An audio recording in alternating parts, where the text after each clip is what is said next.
You ask Tiger to calculate. This deals with linear inequalities with one unknown. The final result is t smaller than 9. Let's solve it step by step. Group all constants on the right side of the inequality. Subtract 48 from both sides.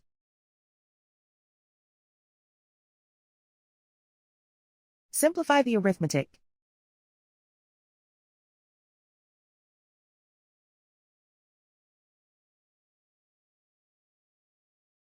Isolate the t. Divide both sides by 0.5.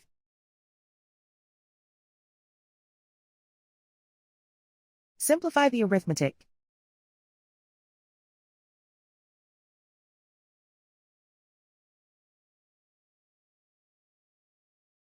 Plot the solution on a coordinate grid. And so the final result is t smaller than 9.